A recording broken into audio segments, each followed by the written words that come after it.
The beer in your hand might seem harmless, but the reality behind certain well-known brands has become far more worrying than most drinkers realize. We trust the cold bottle, the shiny label, the smooth pour. Yet some of the biggest names in the aisle have faced issues that never appear in glossy ads. Recalls, chemical traces, packaging errors, and incidents that should make anyone stop and look twice. That's why today we're opening the curtain on 7 beers you may want to avoid. Not because of rumors or panic, but because each one has a verified incident where the liquid inside didn't live up to the promise printed on the bottle. Some were linked to glass fragments. Others carried traces of agricultural chemicals. A few dealt with confidence-shaking events that revealed how delicate the brewing supply chain can be. This isn't fear-mongering, it's clarity. Clarity that the industry rarely offers willingly. Once you understand how these issues show up and how quietly they can be hidden, choosing a safer beer becomes less guesswork and more mindful decision. 1. Newcastle Brown Ale. The story of Newcastle Brown Ale starts with a problem most drinkers never anticipate. A bottle that looks perfectly fine, but hides a flaw no one can detect with the naked eye.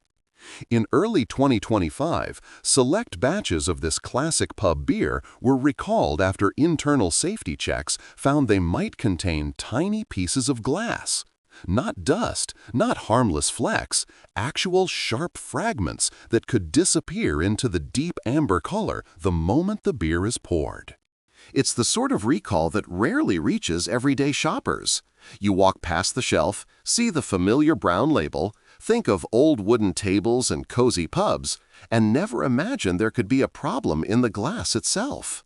The issue wasn't with the brewing process. Not the hops, not the malt, not the yeast. It was the container, the part consumers trust without question. What made this recall stand out was how it came to light. No waves of customer complaints, no viral photos. It was discovered quietly during routine internal inspections. Engineers noticing that bottles from a specific production run had a structural weakness that could cause cracking or flapping under pressure. Only a small portion of stock showed signs of the defect, but the risk was serious enough for regulators to issue a public notice asking customers to check their batch numbers. That moment revealed an uncomfortable truth. In the world of beer, danger doesn't always come from the drink. Sometimes it comes from the packaging we assume is the safest piece of the puzzle. And because Newcastle is a darker beer, spotting anything unusual in the glass would have been nearly impossible once poured. For many loyal drinkers, this recall raised a bigger question. How often do flaws like this go unnoticed? Manufacturing lines deal with temperature swings, shifting pressure, and long mechanical processes where one tiny misalignment can send a flaw rippling through the system. When that flaw involves glass, companies don't hesitate. They pull the product, even if only a sliver of production is affected. One shopper later shared that he bought a 6-pack without knowing it fell under the recall. He checked every bottle twice. Nothing looked off, but the fact that a defect could be completely invisible made it even more unsettling. That's the real lesson. Newcastle didn't change its recipe. It didn't cut corners. But the container, the one thing we rarely question, became the unexpected weak point. The recall was limited and corrected quickly, but the takeaway stays with us. Sometimes the biggest risk isn't in the beer at all. It's in the quiet gap between the factory and your table. 2. Corona Extra. Corona Extra has always sold an image of purity. Clear glass, pale gold, a slice of lime glowing at the top. It feels clean, gentle, and uncomplicated. The kind of beer people grab when they want something light. But the reality behind that clear bottle tells a different story. For years, Corona's transparent bottle has been part of its charm. It looks honest, like nothing is being concealed. But that same bottle has been tied to multiple recalls involving small glass particles found in certain batches. Even if you held it up to direct sunlight, you'd never see what might be sitting near the bottom. These weren't dramatic outbreaks, but they were serious enough that companies issued warnings, pulled stock, and urged customers to check production codes.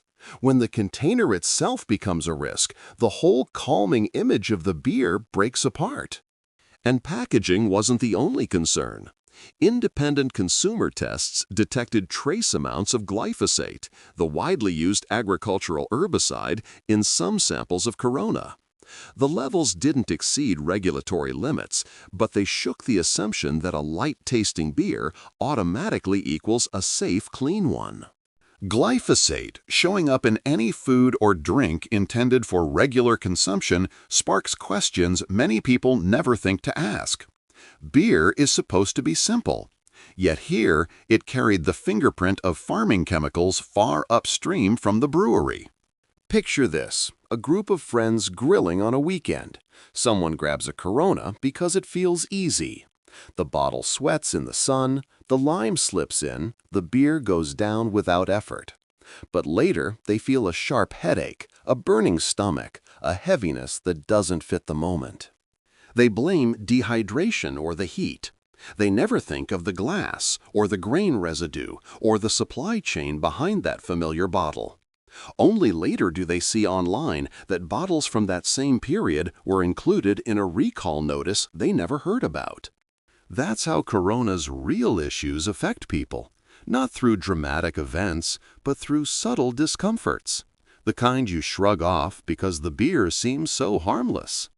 Clear glass also exposes beer to light, speeding up chemical reactions that cause bitterness and irritation. Grain treated with heavy herbicides can leave small residues behind. And a recall involving glass fragments is a reminder that even the bottle can introduce danger before you ever take a sip.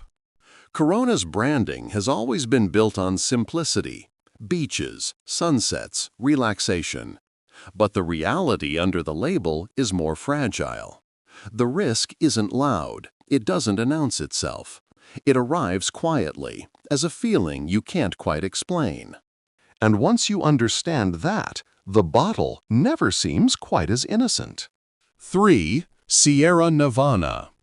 How does a brewery known for precision and craftsmanship end up issuing a recall over a glass flaw no customer could ever spot? Sierra Nevada built its reputation on control, copper brew houses, patient fermentation, spotless standards.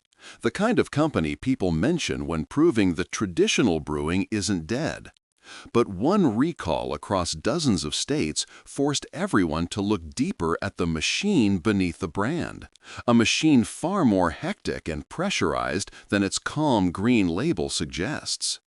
Back in January 2017, Sierra Nevada pulled select 12-ounce bottles produced at its Mills River, North Carolina facility after internal inspections revealed some batches in 36 states might release tiny glass chips. Recalls like that don't come from a single mistake on one shift. They come from entire systems under strain. Craft beer used to move slowly. Then popularity exploded. Demand climbed. Shelves became more competitive. And once a craft brand earns national distribution, the tempo changes completely. Production must accelerate. Shipments must meet deadlines. Every supplier down the line has to match the brewery's speed. That's when pressure starts stacking up.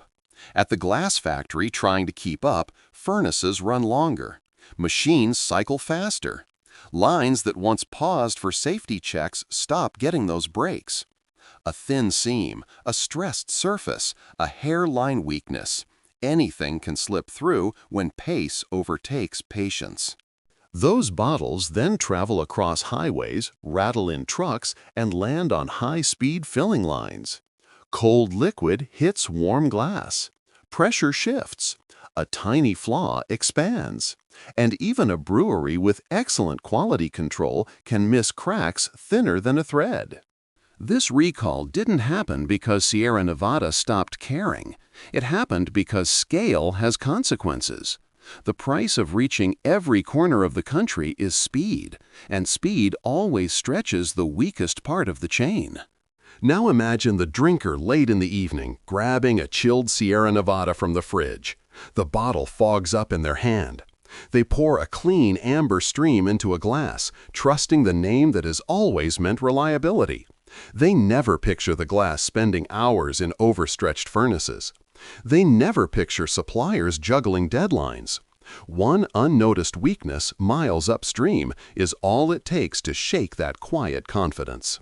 The lesson isn't that Sierra Nevada lost its standards. It's that even the most respected breweries depend on long, complex supply lines, and every step has to hold perfectly.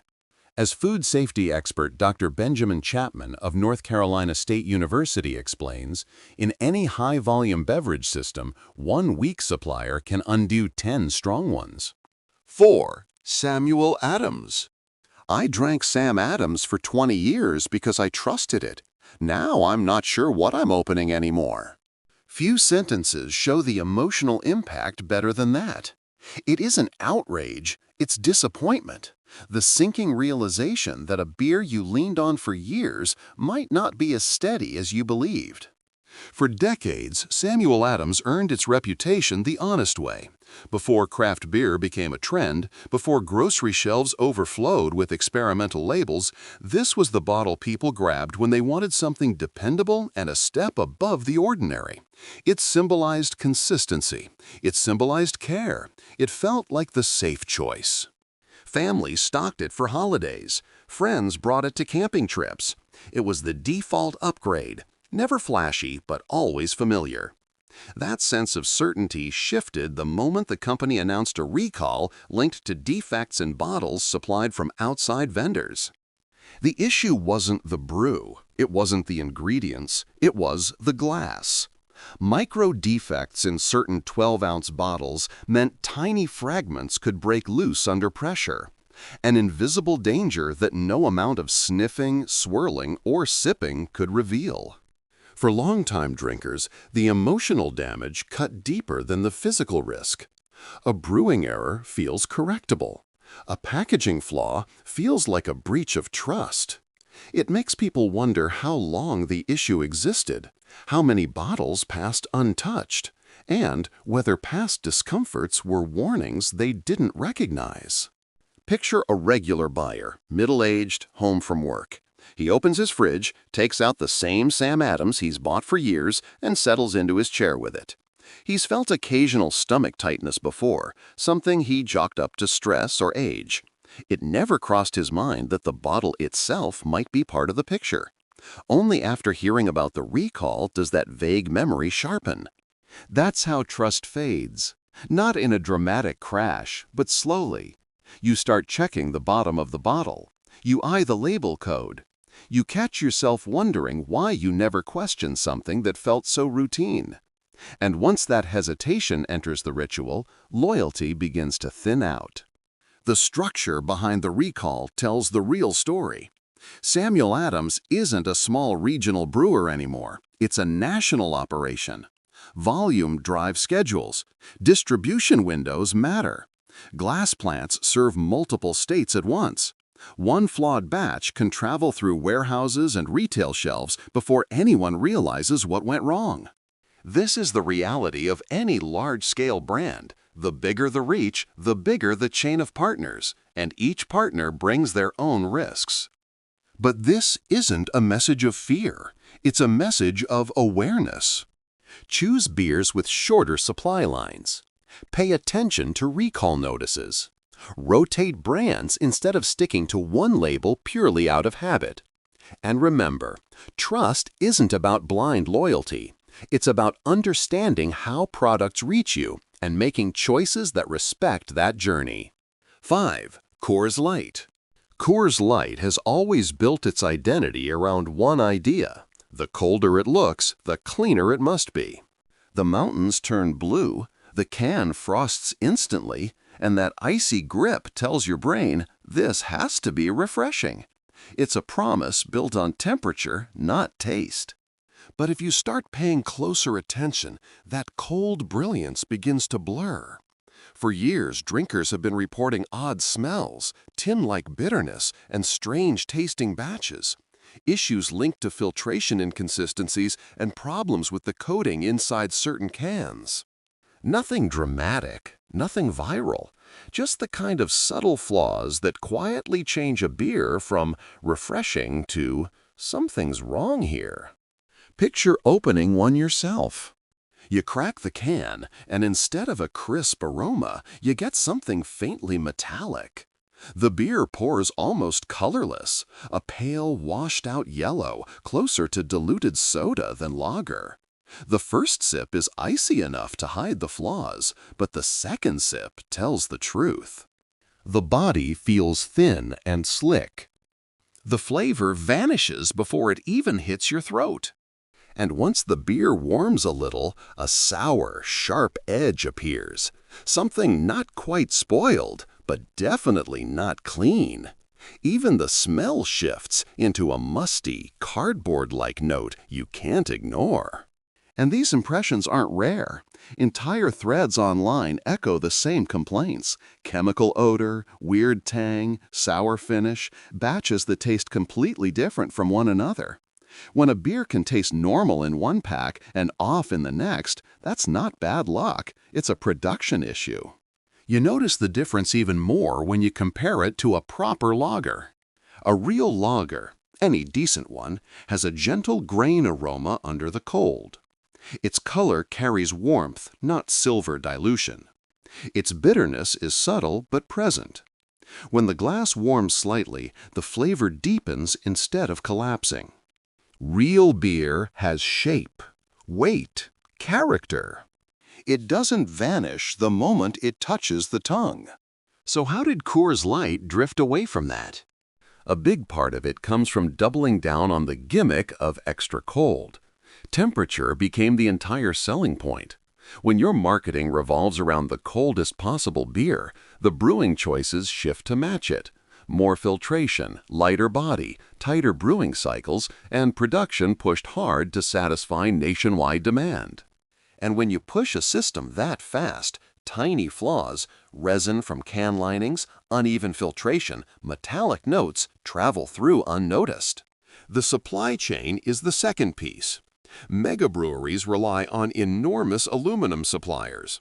Not every lining batch performs the same. Some react differently under heat, pressure, or age. When those cans scatter across the country, flavor inconsistencies begin showing up in real fridges, not factory floors. So can Coors Light fix itself? Absolutely, if they pause long enough to recognize what's slipping away. This brand once had a reputation for reliability. People bought it because they knew exactly what to expect. But too many drinkers today are asking why their beer suddenly tastes off. And hesitation is dangerous in an industry built on loyalty. Here's the honest take. Coors Light knows how to be consistent. They've done it before. Whether they reclaim that steadiness depends on how seriously they treat these warning signs. Because if they don't, the brand won't collapse, it'll just fade, one cold can at a time. At first glance, Heineken still presents the same polished promise it always has.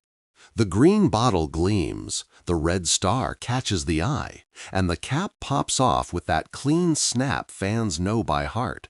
Everything about the look says premium. But the moment you taste it, really taste it, the difference becomes clear. For years, many American drinkers have noticed batches that smell sulfurous or skunky, an issue tied to two sources: Heineken's light-sensitive green glass and the inconsistent results of U.S. contract brewing. It isn't scandal-level news. It's a slow, quiet decline, one you only recognize when you remember how Heineken used to taste. Open a bottle and you'll know what they mean. A faint rubbery smell rises through the neck. The first sip is cold enough to dull the senses, but after a few seconds, the flaws emerge. The bitterness spikes instead of flowing. The aroma tightens instead of opening.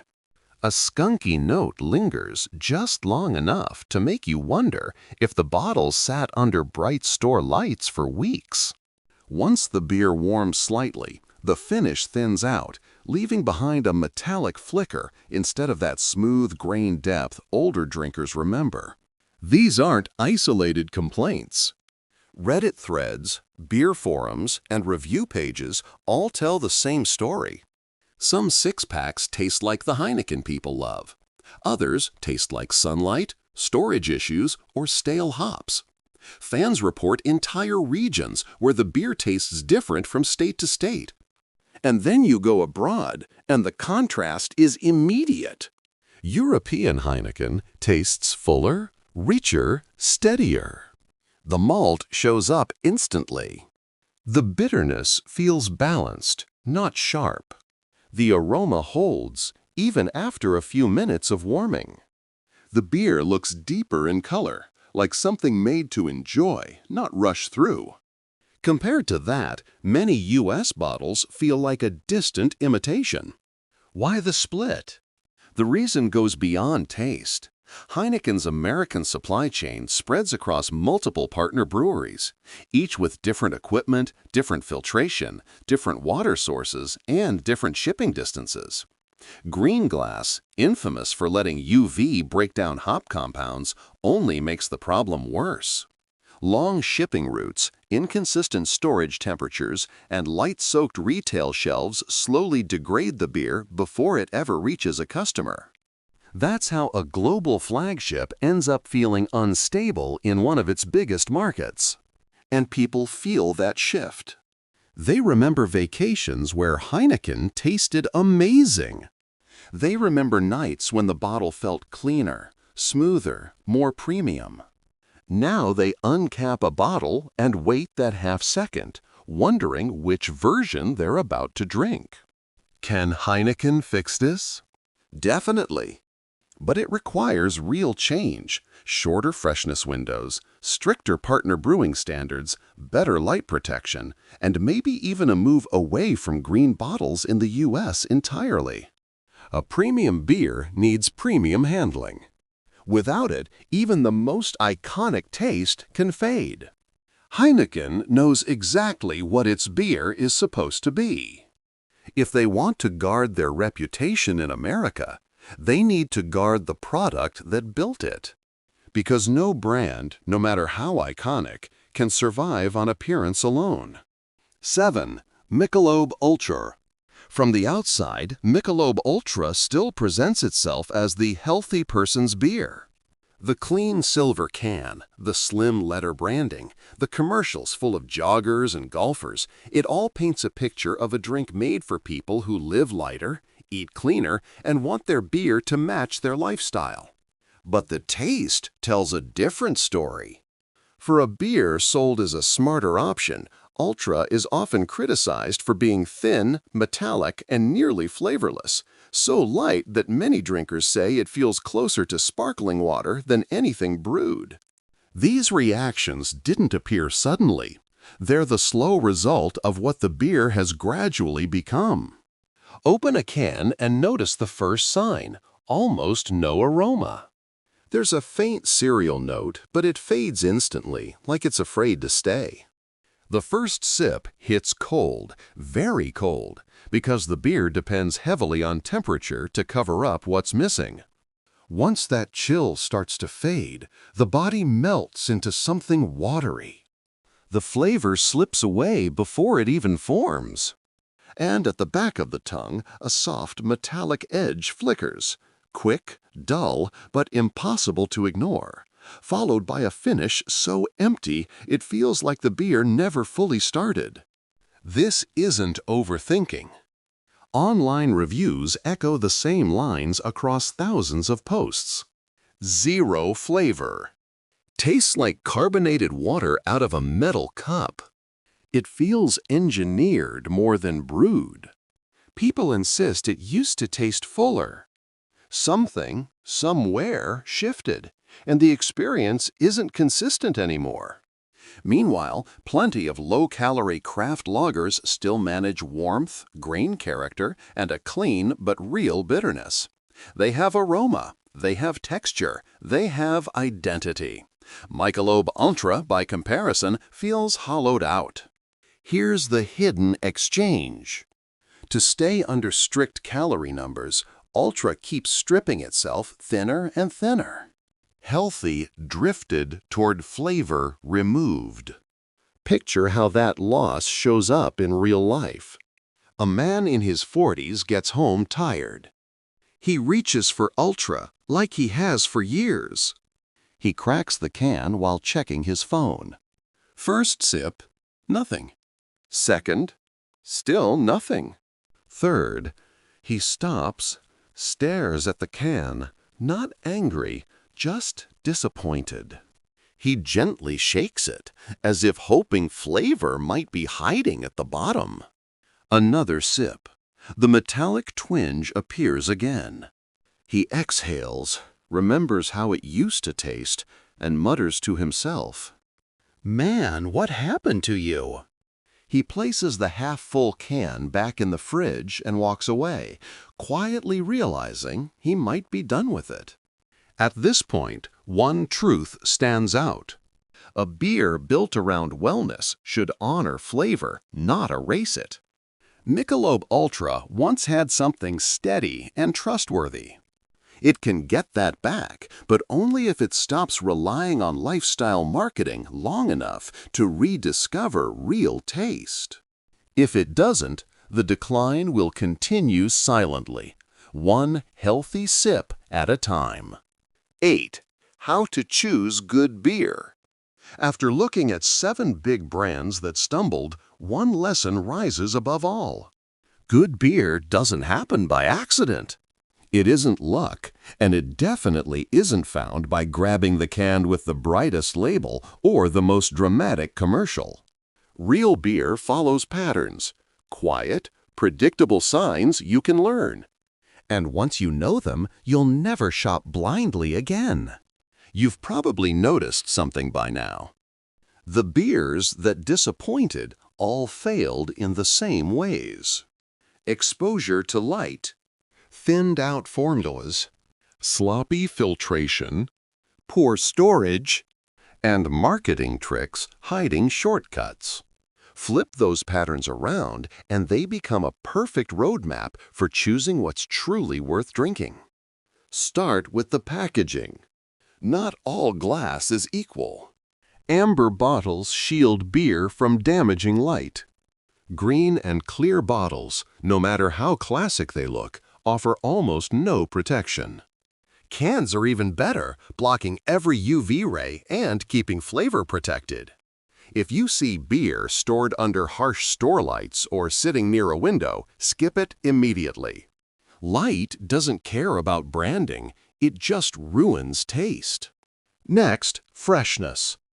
Quality breweries put the packaging date right on the can. They want you to know how new it is. Cheaper brands hide behind cryptic numbers or only show expiration dates. Here's a simple rule. Most light lagers and ales shine brightest within 3 to 4 months of packaging. Once you learn that, you stop guessing.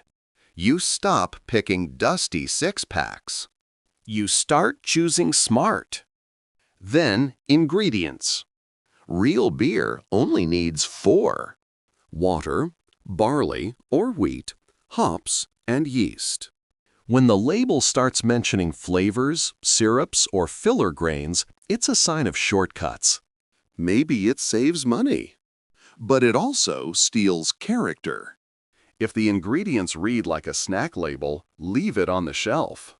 And finally, trust your senses. Good beer smells like something: grain, hops, bread, not air. It has texture. It has bitterness that settles, not bitterness that punches. The finish feels clean but complete, not hollow or metallic. These clues guide you long before you become an expert. When these habits click, something changes. You stop drinking out of routine. You stop choosing whatever your friends grab. You stop believing words like premium, light, or healthy automatically mean quality. You begin choosing based on truth, what you can smell, taste, and actually feel. Good beer doesn't have to be rare. It doesn't have to be pricey. It just has to be honest. It respects the drinker enough to protect the craft from start to finish. And once you know how to look for it, you're not just avoiding bad beer, you're stepping toward real flavor every single time. Thank you for sticking through this journey. Your curiosity is what keeps honest brewing alive. After 7 brands that lost their way, and 2 that reminded us what beer should still taste like, one idea stands strong. Good beer deserves to be protected. That steady aroma, that warm grain edge, that clean finish, those aren't accidents. They're the result of care, time, and people who still believe beer should be real. And that's something worth keeping. Because protecting good beer isn't about nostalgia. It's about protecting honesty. This video doesn't promote division or encourage conflict. Everything shared here is for understanding, discussion, and reflection. If today's breakdown changed how you think, drop a comment so the conversation continues. And don't forget to like, subscribe, and hit the bell so you never miss our next deep dive.